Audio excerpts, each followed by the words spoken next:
When you hear the word leadership, we tend to associate this word with some sort of authority figure or boss, something that only a certain few have. But in reality, we're actually all born leaders. And this was something that I learned back in college when I studied a man by the name of Simon Sinek, who's an individual that's devoted his life to helping organizations and individuals succeed through the power of leadership. So in today's video, I wanted to share with you guys the 3 biggest lessons that we can learn from Simon Sinek that will help you become a great leader.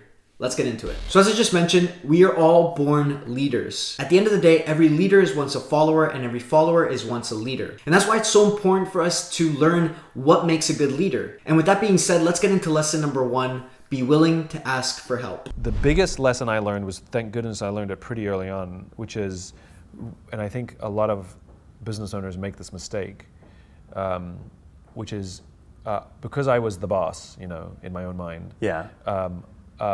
I thought I had to know all the answers, and if I didn't, I thought I had to pretend that I did. And the biggest lesson I learned was to say, I don't know, I don't understand, or I need help at any level about any subject. Yeah. And amazingly, I was always surrounded by people who wanted to help or who knew answers, but they never offered to help or offer the answers because they didn't think I needed it, because I kept pretending that I knew it all. Now this lesson right here is so important because it's something that we all struggle with. At the end of the day, we're all afraid to ask others for help because it might show that we're weak or that we just don't know what we're doing. So when it comes to putting this lesson into practice, into your life, understand that you're not going to have the answer to every problem. At some point, we need to become vulnerable and ask others for help. This is going to help you grow, and it's also going to help others feel more important because you're keeping them into account to the problems that you're facing in your organization or in your day-to-day life. Moving on to lesson number 2, find external courage. I've learned that courage is not some deep internal fortitude, that you don't dig down deep and find the courage, That courage is external. Courage comes from the relationships we have with those around us. A partner in business, a personal relationship, our team, right? That's why we want to build good cultures, because our team believes in us, which gives us courage to do difficult things. A trapeze artist, a world-famous trapeze artist, would never try a brand new death-defying act for the very first time without a net, right? Now all that courage, they're the world's greatest trapeze artists, but they need something external before they do something very dangerous. Yeah.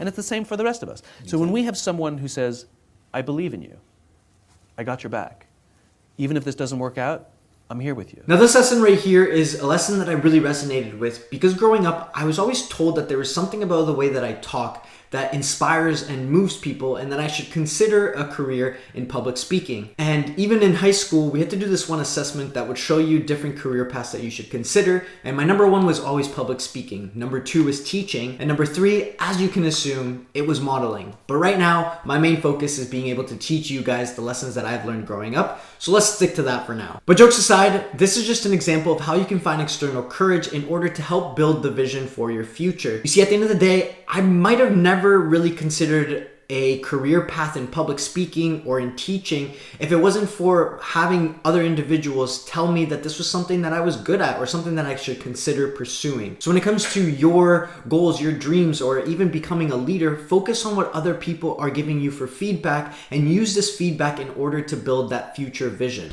Let's get into lesson number 3. Just do your best. People would come up to me and say, how are you going to do another TED Talk as successful as the first one? And the answer was, I'm not. That was an accident. I won the lottery. I won the lottery and I can't plan to win the lottery again. That's not how it works. And the success of Start With Why, again, I can't plan that. You can't plan for something that was an accident. So I had actually completely divorced myself of any notion that I had to produce something that was better or more successful than the first work. And so when I set out to write Leaders Eat Last, the only goal was to share every lesson that I'd been learning on the topic of trust and cooperation and do the best job I can of communicating those ideas with literally no concern or thought whether it would be more successful than the first one. I didn't mind. I didn't care. Pretty simple lesson, right? But it's something that we don't acknowledge on our day-to-day. We tend to compare our work to past results And this high expectation that we want to continuously surpass makes it harder for us to continuously improve. So when you're putting this lesson into practice into your life, just understand that what you're working on right now has no correlation to your past work or to past results that you've had. Just focus on giving this your best shot, and that's all that matters. The results will come. And that concludes the 3 biggest lessons that we can learn from Simon Sinek in order to become great leaders. Thank you guys so much for watching, and as always, if you did enjoy the video, please make sure to give it a like. If you're not subscribed yet, hit that subscribe button, and I will see you on Sunday for a very special video. Peace.